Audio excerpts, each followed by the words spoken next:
Bonsoir à tous. Je suis Mariam Oustagirou, directrice de Cannes Université, et j'ai la joie de vous accueillir aujourd'hui sur la page Facebook de notre association, de vous accueillir en présence de quelqu'un que vous connaissez très bien, qui est Yvan Gastaut, notre historien, qui fait de nombreuses conférences pour Cannes Université, mais aussi pour d'autres entités azuréennes et même au-delà. Yvan qui enseigne à l'Université Côte d'Azur. Et si on a décidé aujourd'hui d'accueillir Yvan, c'est dans le cadre d'une mission qui lui a été confiée par le président de la République, pas qu'à lui, un groupe de personnes autour de la diversité. Bonjour Yvan, tu m'entends? Bonjour, bonjour Mariam, je t'entends bien. Bonsoir à tous. Voilà, bah, super. Super.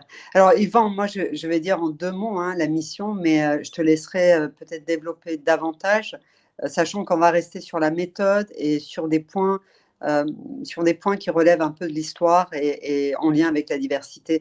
Moi, de ce que j'ai compris, de ce que j'ai lu dans la presse, et c'est pour ça que je me permets d'en parler parce que ça a été rendu public, hein, c'est que vous êtes un groupe de personnes et vous réfléchissez à des noms de personnes issues de la diversité pour proposer cette liste à des villes, à des villages, etc., dans le cadre peut-être comment dire, dans le cadre d'un vœu, d'un souhait de ces villes ou de ces villages de rebaptiser des rues ou des ronds-points du nom des personnes que vous allez leur proposer.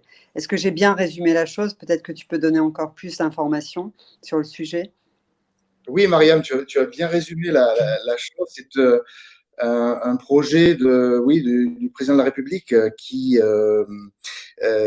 qu'on peut intégrer d'ailleurs à tout son travail qui est mené justement sur le projet républicain, on va dire, hein, la question de l'attachement à la République, la lutte contre le séparatisme, par exemple, hein, qui a été récemment évoquée. On peut évoquer donc un de ces aspects du programme qu'il a pu élaborer entre 2017 et donc jusqu'en 2022, la fin de son mandat. Donc c'est en fait au titre de ma fonction d'historien qu'avec d'autres collègues, j'ai été sollicité pour être à la tête d'une équipe scientifique qui va donc rédiger des notices biographiques sur des personnalités, alors c'est tout le sujet, hein, qui représentent en France un attachement au pays, un attachement à la République et qui sont estampillés comme étant venus d'ailleurs, si on peut dire. Hein, et tout ça, bien sûr, pour être un outil hein, non délimité, en fait, hein, parce que on parle de 500 noms, mais le projet c'est peut-être 1000 noms et on pourrait peut-être en trouver 5000, hein, donc il n'y a pas de limite et c'est surtout pas, si vous voulez, je parle aux auditeurs, hein, une sorte de cercle fermé qui est proposé, mais plutôt le point de départ d'une série de travaux sur l'idée que dans les noms qu'on honore dans notre République, hein, alors particulièrement, bien sûr, ce sont les noms de rues, les noms de bâtiments, tu disais les noms de ronds-points, les noms d'écoles, et chaque commune a son stock de noms, hein, des noms très, très locaux, parfois des noms très généraux, eh bien, c'est de proposer, et non pas on va en reparler sans doute, de déboulonner ou de destituer des noms existants. Je trouve que d'ailleurs, c'est une sorte de situation qui n'a pas lieu d'être. En revanche, c'est de faire des propositions pour que cette forme de diversité venue de tous les aspects de cette diversité en France soit valorisée à travers la possibilité qu'auront des élus de toutes sortes, hein, surtout les maires, hein, mais ça peut être au-delà, eh bien, de puiser dans cette liste des noms qui pourraient les inspirer pour nommer de nouveaux bâtiments ou de nouvelles rues ou de nouveaux territoires. Et dans ce contexte-là, on travaille à cela. Alors, comment s'est constituée cette équipe, si vous voulez? Moi, je suis à la tête de l'équipe qui est plutôt le côté scientifique. Hein, et en fait, je me soumets à un conseil scientifique qui fait l'interface. Hein. Ce conseil scientifique est composé de plusieurs entités, de chercheurs, mais aussi de personnes de la société civile, d'intellectuels, de romanciers, et qui discutent hein, justement du travail qui est fait et élaborent en quelque sorte, chemin faisant, les différentes propositions pour aboutir à peu près à une liste qui sera entre 400 et 500 personnes qui pourront être proposées au président de la République. D'accord. Yvan, justement, comment sont identifiées les personnes qui composent en fait cette commission? Toi-même, comment tu as été identifié? Parce que tu mènes des travaux particuliers sur le sujet. Enfin, Comment ça se passe justement la constitution d'une telle équipe? Oui, alors c'est un attelage effectivement très, très complexe, hein. Alors d'abord, moi, pourquoi?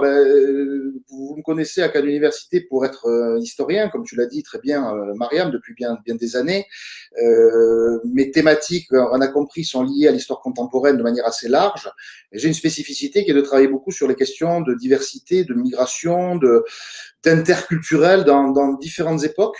Hein, moi, ce qui est un de mes moteurs de recherche parmi d'autres, c'est d'ailleurs, ça a souvent été évoqué dans les ateliers de Cannes Université ou dans les conférences, c'est les croisements interculturels, les situations de mixité, les situations de brassage, hier comme aujourd'hui, parfois très anciennes, parfois plus récentes. Et donc, je suis identifié comme un historien qui, notamment aussi, est membre de ce musée d'histoire nationale de l'immigration qui est à Paris, Porte Dorée. Et ce champ d'histoire des migrations, ce champ d'histoire de l'interculturel est un champ important depuis quelques années. Et surtout parce qu'il est en lien aussi avec les problématiques d'aujourd'hui. Hein. Moi, je suis quelqu'un qui m'intéresse beaucoup à l'utilité de l'historien par rapport au temps présent, c'est-à-dire en gros, qu'est-ce qu'on peut apporter avec nos outils, parce qu'on va interroger le passé même, par exemple, le 19e siècle, hein, ou la Révolution française, pour donner ces exemples. Il y a matière, sans doute, à être alerté ou en tout cas à susciter des comportements d'analyse autour de nos situations d'aujourd'hui, et l'histoire est sans doute utile à ça. Et donc j'avais trouvé que cette thématique de l'interculturel était une des thématiques centrales depuis maintenant une trentaine, une quarantaine d'années.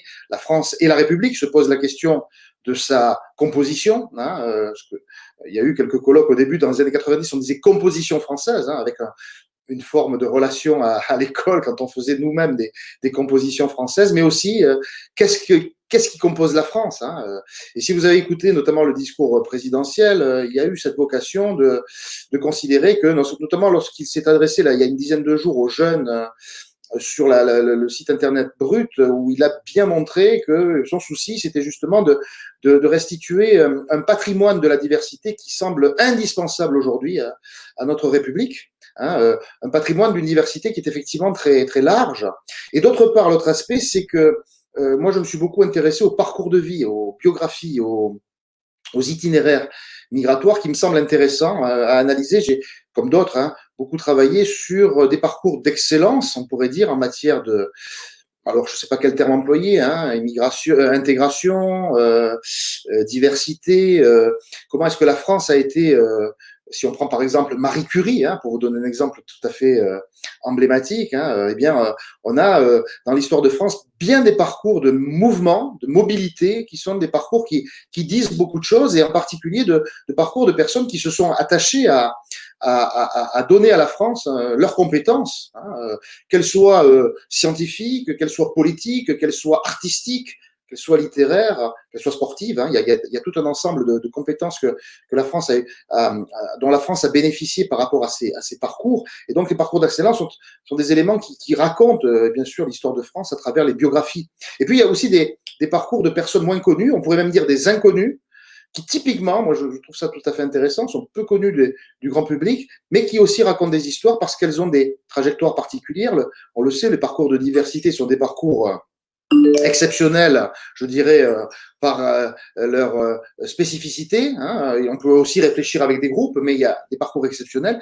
Et à ce titre-là, eh bien, il me semble intéressant d'étudier l'histoire à partir des gens, des personnes, des individus qui composent en quelque sorte, hein, eh bien, ce qui est aujourd'hui la France, hein, ou la République, si on parle du socle républicain dont il est question ici. Yvan, je vais te poser une question un peu plus personnelle. Comment est né chez toi l'intérêt pour ces sujets? Parce que tu dis qu'en fait, ça fait longtemps que tu les étudies. Qu'est-ce qui a fait naître en fait chez toi cet intérêt pour la diversité et le parcours de ces personnes qui viennent d'ailleurs et ce parcours d'excellence que tu es en train de nous expliquer?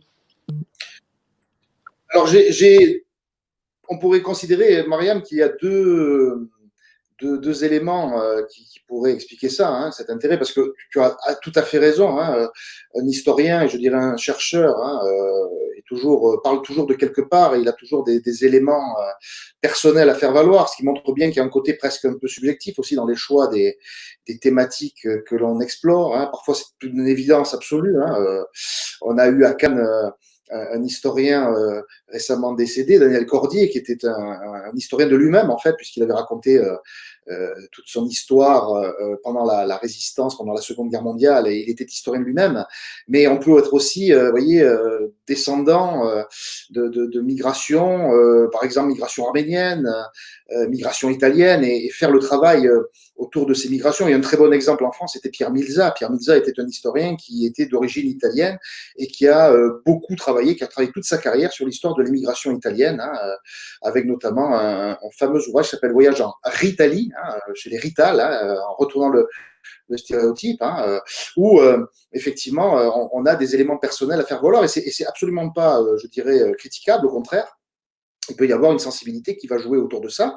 C'est pas mon cas. Moi, j'ai pas particulièrement de dimension liée à la diversité, mais en revanche, ce qui m'a beaucoup, moi, je suis d'une époque en fait, hein, qui est celle des années 1980. Hein. Quand je dis d'une époque, c'est que malheureusement, je suis né un peu plus tôt que les années 80, mais j'avais une vingtaine d'années, un peu plus dans les années 80. Et il se trouve que dans les années 80, il y a l'émergence d'un débat en France sur les questions migratoires qui était très très important pour la jeunesse, je pense, pour les gens qui avaient 20 ans à cette époque-là. Se rappeler par exemple des fameux concerts d'SOS Racisme, se rappeler de la marche qu'on appelait pour l'égalité et contre le racisme de 1983, se rappeler des engagements associatifs qui pouvaient exister à cette époque-là. On peut penser notamment aux mouvements étudiants qui pouvaient exister. Tout ce cadre-là est un cadre qui a apporté, me semble-t-il, un fond qui sans doute m'a beaucoup motivé, beaucoup intéressé, et ça, j'en ai été sans doute le porteur. Et le deuxième aspect, c'est que quand j'ai commencé mes études d'histoire à l'université, en étant d'ailleurs moi-même enseignant du primaire au départ, eh bien, j'ai eu des enseignements et j'ai eu des lectures sur l'histoire des migrations. C'était les premiers véritables historiens sur les migrations qui commençaient à travailler à cette époque-là. Je pense, alors j'ai quelques noms à citer, hein, Gérard Noriel, qui avait travaillé à l'époque à ce qu'il appelait le creuset français, la notion de creuset, mais aussi, par exemple, Benjamin Stora, qui avait beaucoup travaillé sur la mémoire de l'immigration algérienne, hein, autour de la guerre d'Algérie. Je pense à notre collègue niçois, Ralph Shore, qui était mon directeur, qui a beaucoup travaillé sur l'immigration italienne, et sans doute ce professeur Shore, auquel je rends hommage, qui est toujours pas très loin de Cannes d'ailleurs, hein, il a une résidence du côté de Châteauneuf-de-Grasse, eh bien, ont donné le goût de cette histoire, parce que c'est une histoire qui raconte la complexité. Parce que ce qu'on peut rechercher en tant que chercheur, c'est justement comment est-ce que la complexité des situations peut apparaître. Et par exemple, quand on travaille sur ces sujets, notamment sur ces parcours, on y voit des doubles identités, des doubles attachements, des caractéristiques de complications dans les parcours. Il y a des personnes qui ont pu souffrir des migrations. Il y a beaucoup de parcours qui sont perturbés par des guerres, la Première, la Seconde Guerre mondiale, la guerre d'Algérie. Il y a le fait colonial qui joue, il y a le fait des populations venues de l'outre-mer, il y a les relations peut-être aussi à ce qui s'est passé en Europe centrale, par exemple, avant 1939, c'est-à-dire par exemple la montée des fascismes et des nazismes, après 1945, c'est-à-dire la guerre froide. Et en fait, à travers les parcours, on retrouve des formes de complexité qui sont très, très importantes et qui sont intéressantes à étudier parce qu'elles nous racontent un peu des engagements intéressants, particuliers, et en même temps, eh bien, on voit des parcours, en tout cas, on a choisi des parcours hein, qui, d'une certaine manière, ont choisi la France. C'est-à-dire qu'à un moment donné du parcours, il y a ce choix de la France pour des raisons parfois très, très diverses.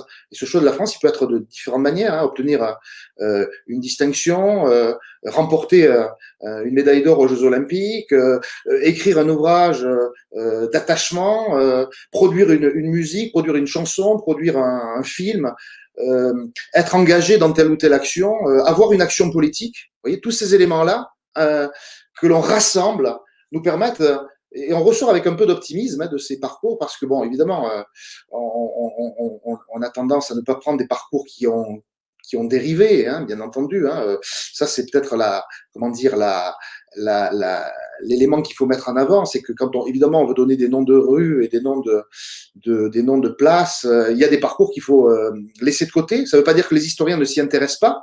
On peut tout à fait faire l'histoire de salauds, hein, si on peut dire, hein, ou de personnes qui ont pu, évidemment, hein, des gens qui ont connu la collaboration, qui ont été des acteurs de la collaboration. Évidemment, ils n'ont pas de place dans ce parcours. Ils ont de la place pour les historiens. Hein. On peut tout à fait, je pourrais tout à fait proposer à Cannes Université l'histoire de quelqu'un qui a eu une action de collaboration pendant la Seconde Guerre mondiale, mais malheureusement, dans cet ouvrage, évidemment, il faut les exclure parce que il s'agit de donner des noms exemplaires et l'exemplarité ici est un élément qui va prévaloir pour montrer que la France est un grand pays d'accueil, en fait.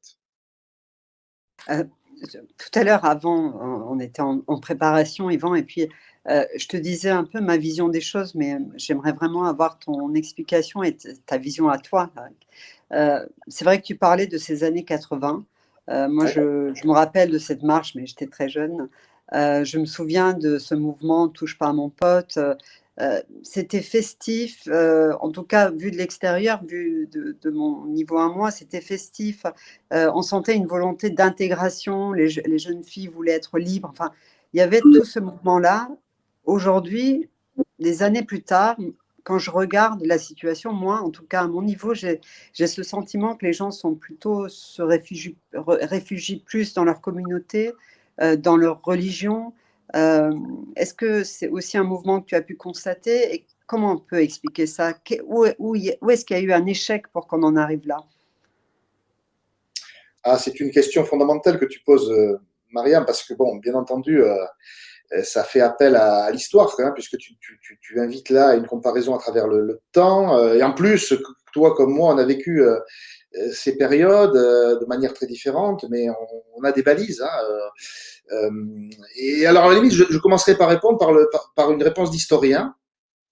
Il me semble que si on s'intéresse à la diversité, alors la diversité, c'est un mot qui peut être discutable, enfin, peu importe à la limite. Hein, on comprend bien quel est le sujet. Il s'agit de voir quels sont les contours finalement de la France. Hein. Les contours de la France, ça invite à travailler sur les colonies, ça invite à travailler sur l'outre-mer, mais peut-être que les contours de la France, ça nous amène aussi à réfléchir à d'autres formes d'altérité hein, qui ont pu à un moment donné apparaître. Et la question est de savoir aussi comment on se sent autre dans la société française et comment on sort éventuellement de cette altérité. Parfois, on sort de cette altérité par une action personnelle. Parfois, on sort de cette altérité parce que le regard sur vous va pouvoir changer. Moi, il y a un sujet qui m'intéresse beaucoup en comparaison, par exemple, c'est comment est-ce qu'au 19e siècle, il y a une altérité qui est complètement française, mais qui est pourtant vécue comme une immigration, ce sont les provinciaux qui se rendent à Paris. On peut penser aux Auvergnats, on peut penser aux Savoyards, on peut penser aux Bretons, on peut penser aux Catalans, aux gens du Sud-Ouest qui ont connu des formes finalement de fonctionnement qui sont assez comparables à aujourd'hui, bien qu'étant français. Ce qui veut dire que la dimension française est une dimension française-étranger, est une dimension qui est plus complexe que ça. Il faut la surmonter parce qu'elle n'explique pas tout. Hein. Le fait d'être étranger, c'est pas simplement la question. Il y a aussi des Français de France qui ont la nationalité française et qui sont aussi, on va dire, altérisés, racisés, victimes de discrimination d'une certaine manière, en fonction des époques. Et donc, pour aller un peu plus auprès de ta question, c'est que il me semble qu'historiquement, il y a des périodes en France qui sont des périodes pendant lesquelles la France a pu avoir des moments de liesse et je dirais, de mise en scène d'un caractère positif, on pourrait dire, de la diversité et aussi des populations, parce qu'il est question de savoir la société française, sa réaction vis-à-vis des migrants, de la migration, des immigrés, des autres, et puis les migrants eux-mêmes qui réagissent au sein de la société française. Il y a une dialectique qui se met en place ici. Par exemple, si je prends les années 20, hein, la période des années 20 en France, il y a dans cette période-là un mouvement de liesse, de passion des Français pour les musiques venues du monde américain, pour les musiques même venues du monde africain. On a une forme de passion pour ce qu'on a appelé, par exemple, la revue nègre, hein, qu'on appelait, genre, je dis nègre évidemment entre guillemets, c'est ce qu'on appelait ça, on appelait ça à l'époque, dont Joséphine Baker, par exemple, qui est une figure, hein, on pourrait dire, de la diversité américaine, les noires américaines, se produisant sur la scène parisienne, devenant une vedette, et vous le savez, enterrée à Monaco. Voilà une figure très intéressante, puisqu'elle a été un objet de passion, elle est devenue une star, une vedette, bien que dans cette France des années 20, il y avait des formes de discrimination, mais on pouvait se passionner et faire d'une personne noire une personne en vedette. Et d'ailleurs, elle n'est pas la seule. Hein. Si on prend le boxeur Battling Siki, qui était un Sénégalais qui a remporté un combat de boxe contre Georges Carpentier en 1922, l'arbitre essaie de faire vaincre le Français Carpentier, le Français blanc Carpentier, et le public demande à ce que Siki, qui était meilleur au point au final, eh bien, soit sacré, et il a été sacré avec le soutien du public. Ce que je veux dire par là, c'est qu'il y a des moments, et alors on retrouvera ça dans les années 80, au moment où, effectivement, le moment de la marche dite des beurs, entre guillemets, des jeunes issus d'immigration maghrébine, ou plus largement les questions migratoires, migration portugaise, migration venue de différentes sphères, étaient vues avec un côté positif, avec une image d'une France qui était plutôt celle de la diversité, celle d'une jeunesse qui s'ouvrait à la variété, à la diversité, tout simplement parce que, eh bien, la génération précédente, la génération des pères qui étaient venus en France essentiellement pour travailler, pour être les travailleurs immigrés, eh bien, ont fait des enfants, sont restés en France. Et ces enfants, par le fait français, c'est-à-dire par le droit du sol, sont devenus français. Donc, il y a eu un moment de liesse, hein, qui n'était pas totalement partagé par tout le monde, bien entendu, mais il y a eu quand même une France qui a avancé avec ces notions de diversité. Et effectivement, tu cites les concerts, les côtés festifs, un côté, disons, qui d'une certaine manière a abouti à un concept qui aujourd'hui a été un peu révisé, qui est le concept d'intégration, hein, dans les années 80, qui s'est pas mal développé autour de ça, avec effectivement des côtés plutôt positifs et avec aussi l'apparition culturellement, hein, de ces formes de diversité. Je prendrai un exemple.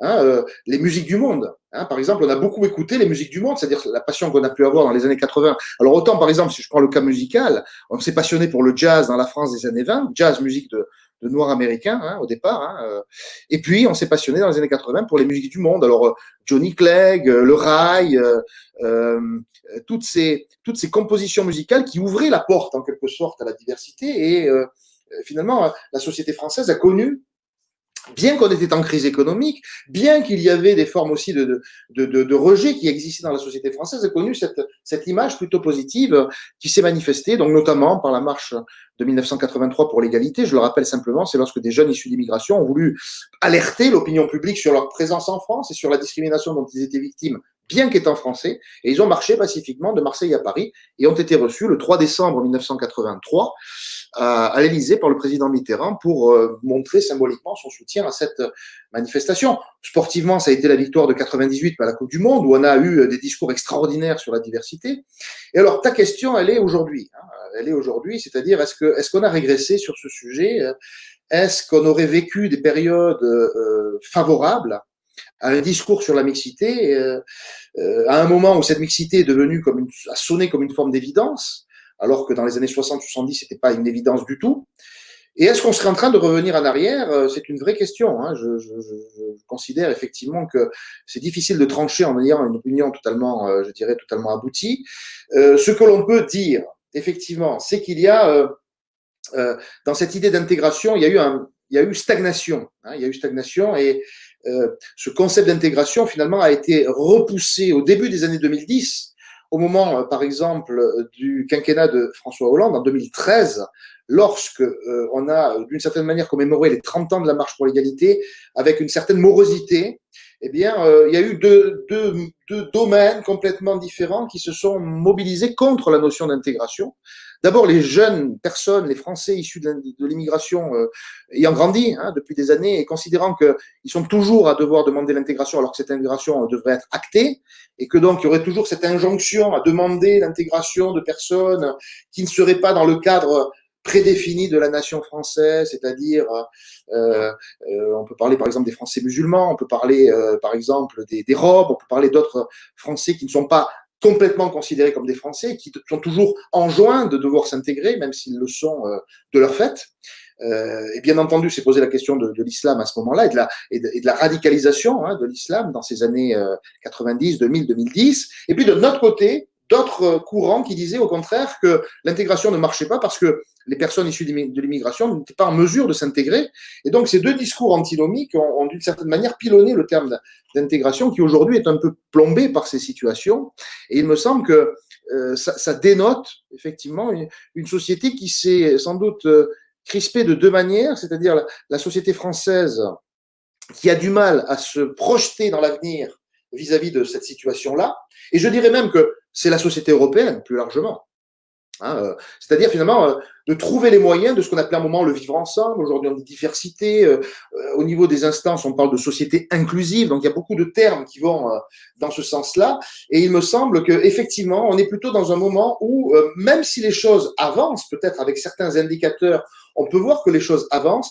Pour autant, il y a un sentiment et c'est important un sentiment de stagnation, pour pas dire de régression, qui est dangereux. je le concède, hein, qui est dangereux et qui est d'autant plus dangereux, hein, bien sûr, que on voit que dans certaines situations, et notamment bien sûr les attentats récents, hein, récents ou moins récents, hein, c'est-à-dire ceux de 2015, celui de 2016 à Nice et les plus récents, évidemment, nous mettre face à une cote d'alerte, évidemment, que le président de la République a nommé séparatisme, hein, alors qu'on avait envisagé une société d'intégration, une société où tout le monde pourrait, dans ce creuset français, justement, avoir sa place. Hein, dans cette société qui, d'une certaine manière, accepte de plus en plus la pluri-identité. Hein. Je pense qu'aujourd'hui, un couple mixte est mieux vu qu'il pouvait l'être il y a 30 ans. Je pense qu'aujourd'hui, quelqu'un qui a plusieurs appartenances n'est pas forcément quelqu'un qui est soupçonné de ne pas être totalement français. Hein. D'ailleurs, c'est presque une chance que d'avoir deux cultures, que d'avoir deux langues, ou trois, ou plusieurs. On considère dans ce monde du 21e siècle que c'est sans doute une chance. Mais en revanche, effectivement, on voit que sans doute, il y a aussi quelque chose qui ronge la République hein, en profondeur hein, depuis justement ces 30 ans, c'est des tendances à, tout en étant finalement assez intégré dans la société française, à développer des comportements qui peuvent apparaître comme des comportements qui viennent d'une certaine manière s'opposer à cette concorde, voire la détruire. C'est peut-être le fait de minorités, mais des minorités qui font beaucoup de mal, et ça, c'est un véritable problème qu'il faut absolument résoudre. Alors, c'est pour ça que, d'une manière très modeste et symbolique, finalement, les noms des rues, les noms des places, les noms des collèges, les noms des gymnases sont peut-être un moyen hein, de considérer que, en ayant une forme de reconnaissance, hein, la reconnaissance, elle peut aller dans différents domaines. Hein, je ne pense pas que la France n'ait pas été reconnaissante, justement, hein, autour de ces formes de diversité, mais ce qui est important, c'est d'arriver à ce que il y ait le sentiment d'être reconnu. Et ça, c'est vraiment très compliqué parce que ce sentiment d'être reconnu, il participe de toute une ambiance. Et comme tu disais, Mariam, l'ambiance actuelle, alors indépendamment de la question sanitaire et du Covid, qui vient en plus s'ajouter à ça, mais c'est une forme de morosité, une forme d'incapacité, et ça c'est important, d'incapacité à envisager ce qu'est la France aujourd'hui. C'est ça le danger, c'est que la France aujourd'hui est une France qui a formidablement évolué sur cette question des multi-appartenances, hein, beaucoup plus que dans les années 70. Hein. Je ne serais pas partisan de lui dire avant c'était mieux, loin s'en faut. J'ai l'impression qu'il y a eu un travail de fait, il y a des choses qui ont été développées, il y a eu des politiques de la ville qui a été menée, qui n'a pas été qui n'a pas totalement failli, pas du tout même. Hein. Il y a eu des formes d'action qui ont été menées tout à fait favorablement. Néanmoins, le problème il est là, c'est que ces évolutions ne sont pas prises en compte et elles peuvent d'ailleurs être soit pilonnées, soit renversées d'un coup de main par une action spectaculaire et tragique, évidemment. Hein. Et ça, c'est sans doute là, sur ce point-là qu'il faut absolument travailler, c'est la prise de conscience de la chance que peut avoir la France autour du fait qu'elle s'est construite dans la diversité. Elle s'est construite ces dernières années dans la diversité. J'ai un très bon exemple à donner là-dessus, Mariam, si tu me permets. C'est, excusez-moi, je reviens au sport, c'est au moment de la victoire de l'équipe de France à la Coupe du Monde 2018, il y a 2 ans. Le sport est un excellent, je dirais, indicateur hein, de ces sujets. Hein. Regardez récemment hein, la question autour de la sensibilité du racisme sur lequel on pourrait discuter.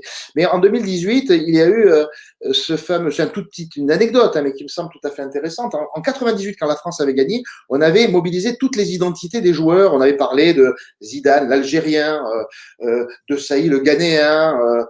On avait mis Djorkaeff, le Kalmouk. Bon, chacun avait sa propre identité. On considérait que la France était composée de toutes ces identités.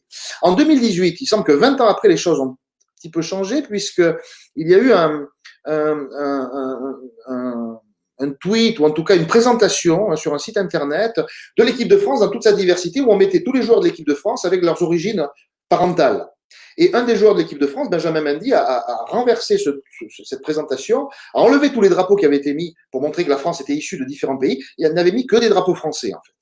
Et quelque part, ça montrait peut-être que, d'ailleurs en 2018, on a très peu évoqué les origines des joueurs, on a plutôt montré le vivre ensemble. Ça montre quand même qu'il y a cette dimension-là. Et en même temps, rappelez-vous, en 2018, on a considéré que la France qui avait gagné en 2018 et qui avait fêté cette victoire au nom de la République, avait été vue à l'étranger, aux États-Unis ou dans d'autres pays, comme étant finalement une équipe qui ne représentait pas bien la France. En fait, des discours qui avaient été tenus plutôt par l'extrême droite dans les années 90, qu'on retrouvait à l'étranger pour considérer la France, ce qui montre bien que la France n'est pas bien comprise à l'étranger dans son fonctionnement. La diversité française qui est affichée, beaucoup de pays ont besoin sans doute, de s'inspirer de ce qu'a fait la France pour évoluer, pour envisager l'avenir. On le voit d'ailleurs au niveau même des pays de l'UE. Il me semble que, alors je ne dis pas que la France est exemplaire en tout cas, bien sûr que non, mais en tout cas, il me semble que la situation de la diversité est une situation qui ne peut pas être considérée comme étant totalement négative. Il y a sans doute des éléments positifs à faire valoir, et notamment de pointer du doigt, ou en tout cas par la plume, tous ces parcours qui sont issus des différentes situations migratoires ou de réfugiés qui ont pu composer le pays depuis 1789. Tu parlais, Yvan, tout à l'heure des États-Unis. La France a toujours représenté un pays très ouvert, le pays des Lumières, etc. Or, aux États-Unis, ils ont quand même élu Barack Obama, un président métis. Aujourd'hui, Joe Biden est accompagné de Kamala Harris. Est-ce qu'en France, on peut un jour voir arriver un président, une présidente issue de cette immigration ou de la diversité? C'est vrai que les termes, on ne sait plus lesquels utiliser, mais voilà. Mais de la même manière qu'on a eu ces élections aux États-Unis. Oui, là aussi, c'est une question intéressante. Alors, les États-Unis, c'est un exemple et c'est pas un exemple, hein, parce que bien sûr, on a eu Obama, on a eu Trump. Et ça montre toute la complexité des sociétés. C'est-à-dire que les États-Unis, c'est Obama, les États-Unis, c'est Trump. Et on se retrouve dans un pays qui est très complexe à ce sujet-là. D'ailleurs, je rappelle que les États-Unis, eh bien, il n'y a pas plus constitutif en termes d'immigration qu'un pays comme les États-Unis. Les États-Unis, qui est un pays, un ensemble de pays qui s'est construit sur le mythe de la migration. Et qui a, jusqu'aux années 1920, été un pays d'un grand accueil. Puis à partir des années 20, ça s'est un petit peu refermé. Mais en même temps, les États-Unis qui ont été aussi le pays de la ségrégation.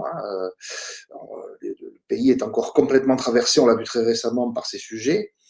Donc le pays de la discrimination. Et on voyait beaucoup d'ailleurs, pour revenir à ce que je disais tout à l'heure, c'est que beaucoup de Noirs américains qui venaient en France en 1917-1918, à un moment de la fin de la guerre, ont constaté que la France était beaucoup plus ouverte à ce moment-là que les États-Unis. Donc ça, c'est un fait. Et en revanche, bien sûr, les États-Unis peuvent être beaucoup plus avancés que la France ou que l'Europe sur un certain nombre de domaines.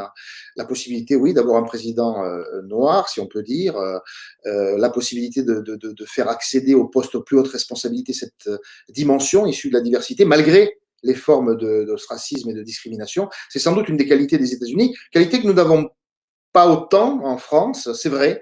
La France a toujours péché au plus haut niveau par cet excès de centralisme, ce jacobinisme, qui relègue déjà les provinces, on le sait, on va pas faire de provincialisme en étant à Cannes ou sur la Côte d'Azur, mais quand même, il y a cette dimension très, très centralisée qui est une spécificité française et aussi centralisée en termes d'élite. Oui, l'élite a besoin sans doute d'ouvrir la porte. Elle le fait depuis ces dernières années, mais on a salué le premier présentateur télévisé issu de la diversité. C'était, je crois, en 2006 avec Harry Roselmack. Alors, on a salué lorsque Rachida Dati est devenue garde des Sceaux au moment du quinquennat Sarkozy en 2007. On ne cesse de saluer ces formes de diversité. On oublie d'ailleurs qu'à certaines époques, on a eu des élus issus de la diversité à l'époque coloniale. Par exemple, Gaston Monnerville, par exemple, qui a été longtemps président du Sénat sous la 4e République, est une figure, effectivement, issue de la diversité. On peut se rappeler qu'il a existé des élus noirs au début du 19e siècle, et on peut se rappeler effectivement que ces formes de diversité, effectivement dans un temps colonial, ont pu accéder, certes de manière très limitée, à des postes à grande responsabilité. Mais c'est vrai, tu as raison, Marianne, qu'il y a sans doute à travailler. Alors, est-ce qu'il faut de la discrimination positive? Je n'en suis pas certain. La discrimination positive, c'est de la discrimination, c'est déjà de l'essentialisation. Et d'ailleurs, c'est un peu l'écueil que peut avoir un recueil de noms. La critique est de considérer qu'il y aurait une liste des gens issus de la diversité et puis une liste des gens qui ne sont pas issus de la diversité. En fait, le clivage n'est pas aussi net, me semble-t-il. C'est juste une orientation qu'il faut donner. Et j'aurais tendance à considérer que cette dimension issue de la diversité est une dimension qui reste volontairement floue, justement, pour simplement donner une tendance qui est justement celle dont tu viens de parler. C'est qu'on puisse avoir un jour la possibilité d'avoir un président de la République, on va dire noir, on va dire issu de l'immigration maghrébine, on va dire d'origine de telle ou telle origine, sans que ce soit forcément un événement à ce titre-là. Ça veut dire qu'on puisse faire entrer dans une forme de normalité qu'un représentant issu de l'immigration puisse apparaître comme un élu, comme les autres en quelque sorte, sans qu'on lui fasse chaque fois valoir le fait qu'il est issu de la diversité, que c'est bien parce que la République fait quelque part ce travail d'égalisation des attitudes et des comportements.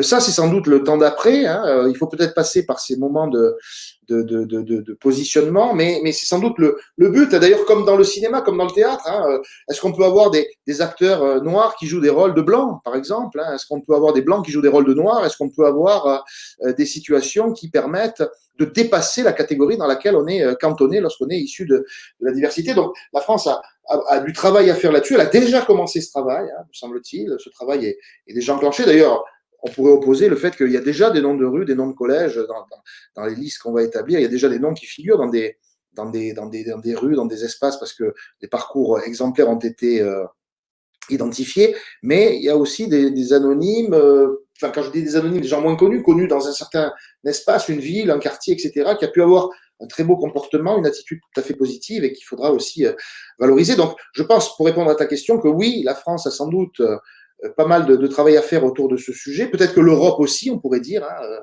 et de considérer que des élus, si on peut parler d'élus issus de la diversité, doivent être davantage présents. Alors, est-ce qu'il faut que ça se fasse par ce biais doux, hein, c'est-à-dire par le biais culturel, ou est-ce qu'il faut imposer des choses, comme on l'a fait par exemple pour la parité homme-femme, hein, ça reste à discuter, mais en tout cas, voilà, c'est un sujet qui me semble être en mouvement aujourd'hui, véritablement, en mouvement, avec quand même comme point central l'idée de la possibilité hein, de respecter, me semble-t-il, les valeurs de la République, de respecter ce que nous sommes tous, des valeurs essentielles de cette République. Je crois que c'est quelque chose sur lequel on sera tous d'accord, hein, et d'envisager l'avenir sur ces bases-là, qui sont des bases saines, hein, fondées sur ce vivre ensemble que nous connaissons depuis maintenant plusieurs décennies. Yvan, il y a aussi une autre question, c'est celle du vocabulaire qu'on utilise, qui influe en fait le sens de ce que l'on dit. Je pense à ce vocabulaire, tantôt on parle de réfugiés, tantôt on parle de migrants. C'est pas perçu de la même manière. L'autre fois, j'entendais parler de personnes racisées. Je ne sais pas si les personnes qui sont issues de la diversité ont envie qu'on les appelle racisées, puisque pendant des années, on nous a dit que la race n'existait pas. En tout cas, je fais partie de cette génération à laquelle on avait expliqué que la race n'existait pas. Et ce que j'ai toujours cru comprendre, c'est que les personnes issues de l'immigration avaient envie d'être comme les autres et pas différentes. Donc, il y a cette question de vocabulaire, et toi, en tant qu'historien, j'imagine que tu as pu aussi noter l'évolution des mots qu'on utilise. C'est comme, par exemple, on parle d'intégration. Je connais quelqu'un qui maintenant est présentateur sur une chaîne qui a un temps nous parlait absolument d'assimilation, dans le sens, si j'ai bien compris, mais tu pourras me corriger, où il faut oublier certaines choses qui sont de nous pour intégrer une nouvelle société. Donc moi, il y a cette question de vocabulaire qu'on utilise. J'aimerais bien avoir ton avis d'historien sur la manière dont il influe les idées et qu'il propage certaines idées plutôt que d'autres. Tu poses une excellente question. D'ailleurs, ça va faire l'objet sans doute d'un colloque qu'on va organiser dans les mois qui viennent avec l'Université de Metz et l'Université de Côte d'Azur autour de migration et dénomination, hein, c'est-à-dire faire de l'histoire des mots dans leur usage public. Donc, tu vois, tu es au cœur du sujet. C'est effectivement essentiel de voir quel mot on emploie. Et bien souvent, on peut dire une chose qui est très évidente quand on travaille sur ces sujets, c'est que dès qu'il y a un sujet qui pose problème, ou en tout cas qui questionne dans l'opinion publique, il y a une prolifération de termes hein, qui se développent et qui sont souvent de nature à brouiller un peu les pistes et brouiller les cartes. Hein. C'est le cas dans le domaine des circulations, des migrations. Par exemple, aujourd'hui, quand on travaille sur les migrations, on a tendance plutôt à parler des circulations, des mobilités.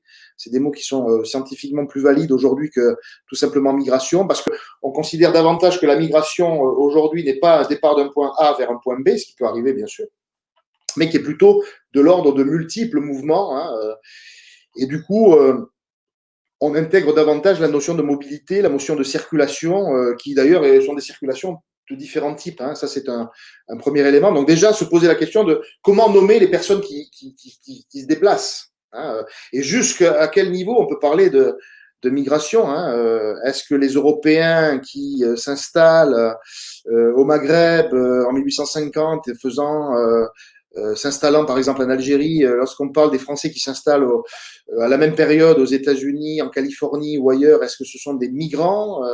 Est-ce que ce sont des expatriés? Est-ce que ce sont des colons? Les termes sont extrêmement complexes et extrêmement chargés de sens aussi, hein, bien entendu. Et donc, oui, il est essentiel de réfléchir à ces manières de parler parce que les mots ont un sens parfois très lourd, très dur. Par exemple, lors de la dernière période liée aux mobilités, aux circulations, on a beaucoup parlé de migrants. Hein, on a parlé de la crise des migrants. Hein, je rappelle simplement que dans les années 70, on disait plutôt les travailleurs immigrés, hein, parce que c'était vraiment très lié au travail. Aujourd'hui, il y a moins de travail, donc on ne dira pas les travailleurs migrants, on dira les migrants. Hein, et à chaque fois qu'on emploie ces termes, il y a une véritable connotation. Hein, tu as raison. Par exemple, qu'est-ce qu'on fait comme distinction entre réfugiés et migrants, ou immigrés, ou émigrés, ou immigrants, hein. Ces mots sont effectivement tous utilisés dans des sens parfois de confusion, parfois dans des sens de distinction. Et puis ce que tu nommais aussi, la question de l'intégration. Alors il y a il y a le processus de nommer la mobilité, hein, de nommer le mouvement. Ça c'est un fait. Et puis il y a le processus de nommer comment est-ce qu'une population, un individu, une famille, s'installe. Alors c'est difficile à dire. On parle des présences, on parle des installations, on parle de l'enracinement, on parle de l'intégration. On a pu parler d'assimilation. Alors oui, le mot assimilation est un mot qui est très connoté à la période coloniale où il y avait effectivement l'idée selon laquelle le projet colonial ultime serait d'aboutir à ce que toutes les populations colonisées deviennent, prennent le moule, on pourrait dire, de la République et se rangent derrière ce moule-là. Hein. On a d'ailleurs parlé de la République coloniale à ce moment-là. Hein. C'est une situation qui était celle d'une époque. Avec sans doute une sorte de prise de conscience d'une situation qui devait évoluer ensuite. Mais en tout cas, voilà, et on a beaucoup parlé d'assimilation. Hein. D'ailleurs, avec un projet qui était plutôt progressiste à ce moment-là, l'idée c'était de favoriser l'assimilation des populations indigènes en les aidant, hein, un peu comme les tirer de leur supposé obscurantisme pour les amener à la civilisation française et européenne. À cette époque-là, on ne peut comprendre ça que si on comprend que dans le contexte de l'époque, comme tu disais, on avait des réflexions scientifiques et des théories scientifiques sur les races, et personne ne les mettait en doute. Et il y avait des théories également géopolitiques sur la domination de l'Europe sur les autres continents. Donc ces choses-là étaient totalement dans l'air du temps, et donc les partisans de la colonisation de l'époque ne peuvent pas être aujourd'hui accusés de la manière aussi nette que ce soit par rapport à leurs actions passées. D'ailleurs, c'est l'enjeu des déboulonnages. Je trouve que là, c'est une manière de tourner le dos à l'histoire lorsqu'on veut déboulonner une statue. Au contraire, peut-être expliquer les positions des uns et des autres, expliquer pourquoi ils ont été de telle et telle manière orientés dans tel et tel sens. Mais renverser l'histoire de cette manière aussi brutale, je trouve que ce n'est pas logique et ça n'a pas de sens. Hein. Il faut trouver du sens dans tout ça. Et ce sens, justement, c'est certainement pas de couper des têtes, y compris des têtes de statues. C'est ça le plus important. Et donc, il y a là quelque chose d'important, d'essentiel. Et j'aurais tendance à dire que donc du coup, le mot intégration, hein, lorsqu'il apparaît, a introduit une notion un peu différente. Hein. L'idée, c'était de prendre en compte la diversité, tout en essayant d'amener les populations issues de l'immigration, enfants d'immigrés, françaises par le droit du sol, à cette unité.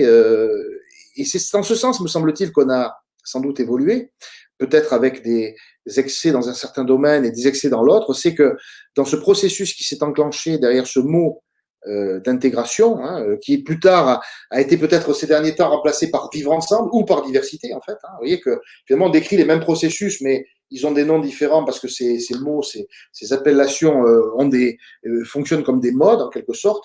Et donc il me semble que à partir de cette période des années 80 se pose la question, tu l'as dit, hein, de la différence, la question du rapport à la différence. Et ce rapport à la différence, je crois qu'il nous amène à aujourd'hui l'inquiétude que tu mettais en avant, Mariam, c'était cette inquiétude liée au fait que il y aurait ces dissensions, ces comportements qui viendraient à ne plus se parler, à ne plus se regarder, à ne plus s'entendre, à ne plus se respecter en quelque sorte, eh bien, il me semble que c'est très lié à cette question de la différence. Hein. Pendant longtemps, les autres, en quelque sorte, étaient considérés comme des différents et n'avaient pas vocation à s'intégrer, en quelque sorte. Et là, je parle jusqu'aux années 70, c'est-à-dire ceux qui étaient étrangers ou ceux qui étaient travailleurs immigrés, la vision qu'on avait d'eux, ce n'était pas qu'ils s'installent, mais c'était qu'ils soient en France, qu'on les accueille un temps, qu'ils travaillent éventuellement ou qu'ils fassent leurs œuvres, hein, s'ils pouvaient être intellectuels ou autres, mais qu'à terme, la France ne serait pas leur lieu de fixation, d'habitation, et qu'ils repartent dans leur pays. Hein. Et donc, il y avait ce rapport à ce qui était du pays français, hein, autochtone, si on peut dire, hein, et ce qui n'était pas, et qui n'avait pas vocation à l'être. Or, la grande mutation, c'est que la France, qui s'est toujours représentée dans l'unité, je crois que la notion de république, elle a un chiffre, c'est le 1.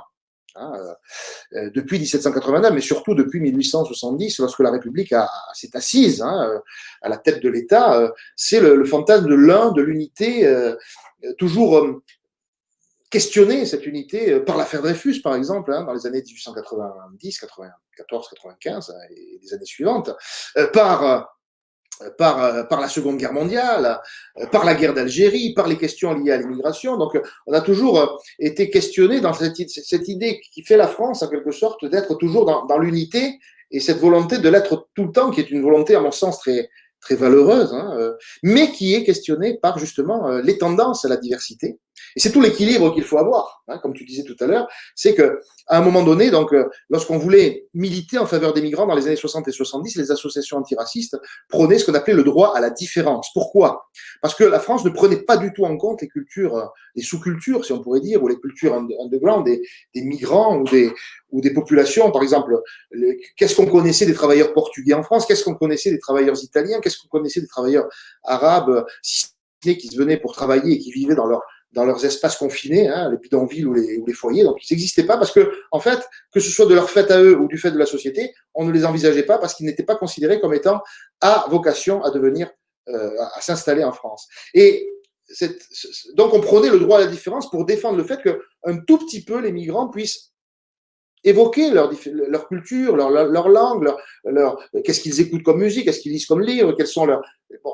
Donc, on militait pour ça. Et puis, à partir des années 80, on l'a dit tout à l'heure, la France s'est trouvée confrontée plutôt au droit à l'indifférence, c'est-à-dire le rapport à la différence, c'est-à-dire le fait que les jeunes issus de l'immigration, que les jeunes fils d'étrangers soient assignés au fait qu'ils étaient finalement étrangers et qu'ils avaient toujours cette obligation de manifester leur vocation à être français, parce qu'il y avait une forme de suspicion en disant oui, tu es français de nationalité, mais tes parents sont de tel et tel pays, est-ce que tu n'es pas un peu de ce pays-là et finalement, est-ce que derrière ça, il n'y a pas un désengagement vis-à-vis de la France? Donc, les militants autour de ça, les jeunes ont voulu plutôt prôner l'idée de dire le droit à l'indifférence, c'est-à-dire nous sommes comme vous et nous prenons la même attitude, nous gardons nos différences pour l'espace privé en quelque sorte. Hein.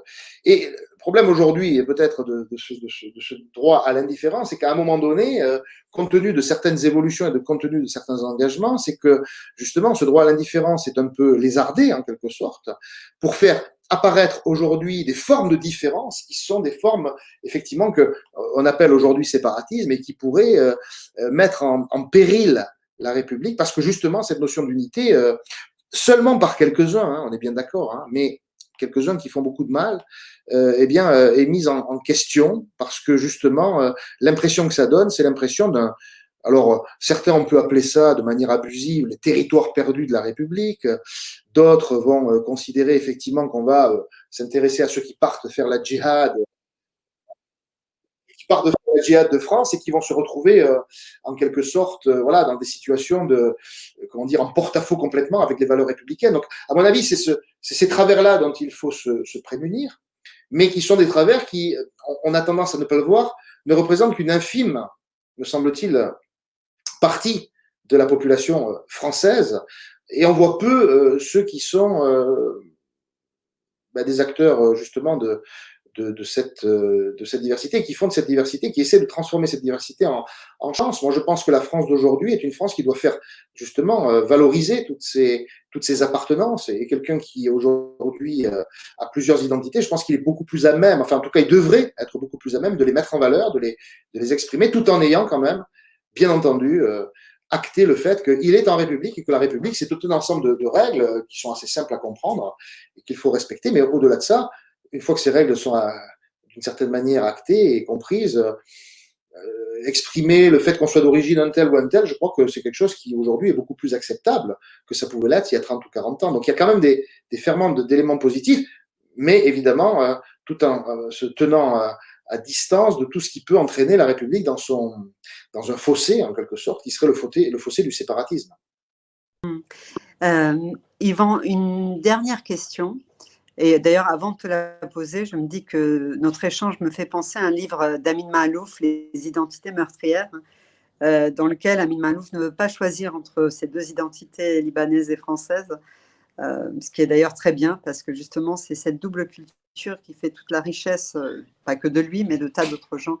La dernière question pour conclure notre discussion, c'est qu'est-ce que tu attends et qu'est-ce que votre groupe et qu'est-ce que le président de la République attendent en fait de cette mission et surtout de la mise en œuvre de la mission, c'est-à-dire de l'adoption en fait de ces noms que vous allez proposer par les maires notamment pour rebaptiser les rues, les écoles, etc. Qu'est-ce que vous attendez comme conséquences positives? Alors, il y a une conséquence évidente, c'est que des noms. Il y a pour moi une conséquence historienne, si on peut dire d'abord. Hein, je parle d'abord égoïstement pour ce qui m'a animé dans ce projet, c'est de faire surgir des histoires extraordinaires de gens. Alors, bien entendu, il y a des noms connus et qui sont évidents, mais il y a beaucoup de noms de personnes qui ont pu être à un moment donné connues, mais qui sont tombées dans l'oubli. Et donc, simplement de rappeler ces parcours extraordinaires de gens d'une richesse phénoménale, et donc de faire découvrir aux Français, parce que c'est un volume qui sera à la disposition de tout un chacun, hein, des parcours de vie assez simplement écrits d'ailleurs. Hein, c'est pas une vocation de recherche pour spécialistes, c'est plutôt pour grand public justement. Donc c'est d'arriver à faire surgir des parcours d'exception, pas forcément d'exception au sens d'atteindre un sommet de carrière, mais simplement voilà des actes, des moments, des comportements parfois qui sont hors du commun, des réalisations qui sont hors du commun, où chaque fois il y a ce rapport à la France, cet amour de la France d'une certaine manière, mais aussi des formes de résistance, mais aussi des formes de revendication, d'autres formes d'identité.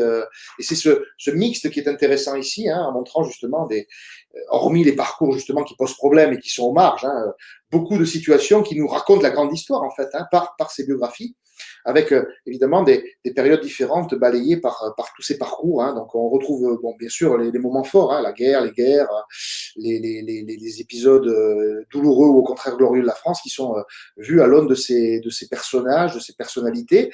Donc ça c'est, disons, l'intérêt de l'historien que de rappeler ces parcours et de les mettre en valeur, hein, et de mettre finalement côte à côte des gens très connus, des gens moins connus. Et ensuite, évidemment, de les offrir, en fait, hein, alors aux citoyens, hein, ça c'est le but, mais aussi donc, dans un deuxième niveau, c'est de susciter la curiosité des élus, hein, non pas que les élus n'aient pas des idées eux-mêmes, hein, et bien sûr, c'est pas un memento qui soit un passage obligé. Hein. Bien entendu qu'un élu dans telle commune va pouvoir choisir une figure locale qui aura toute sa place dans un nom de rue, dans un nom de square, hein, ça c'est certain. Mais c'est un outil, hein, c'est un outil qu'on a dans son établi, qu'on peut utiliser ou ne pas utiliser en fonction de ce qu'on a à faire. Hein. Si on a besoin d'un tournevis, eh bien on va s'en servir. Eh bien, l'idée c'est d'être un outil pour ces élus qui pourront compulser cette liste.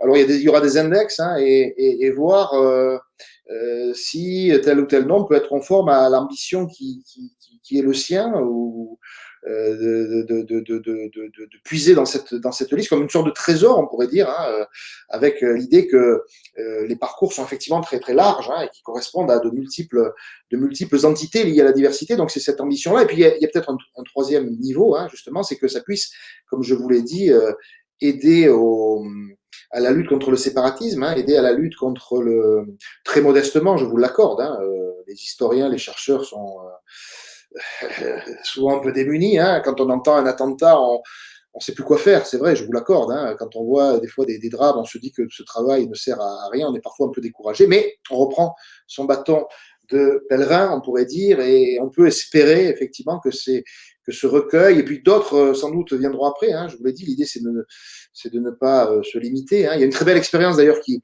existait, mais plutôt chez les historiens, c'est ce qu'on appelle le Métron. Le Métron, c'était un historien qui s'appelait Jean Métron, qui avait dans les années 50 lancé l'idée de créer des notices biographiques d'ouvriers. Hein.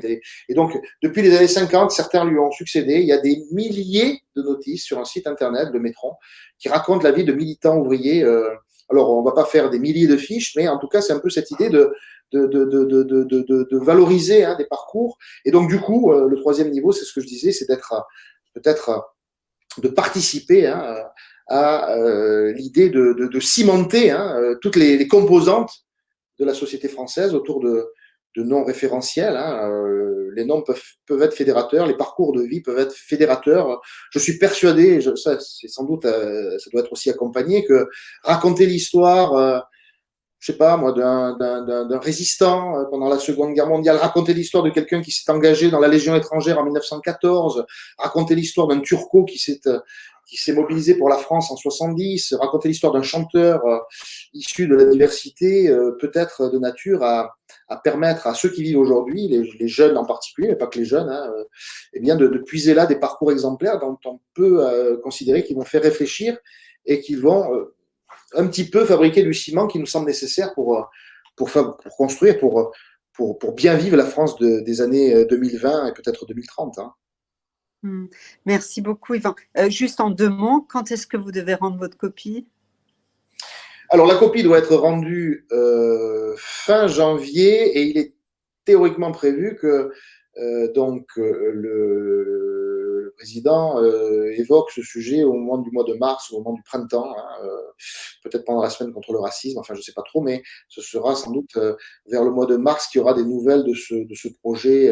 Mais évidemment, j'en tiendrai informer les adhérents de Cannes Université, bien entendu, les amis de Cannes Université. Merci beaucoup, merci vraiment, Yvan, pour cet Eh ben, échange et pour nous avoir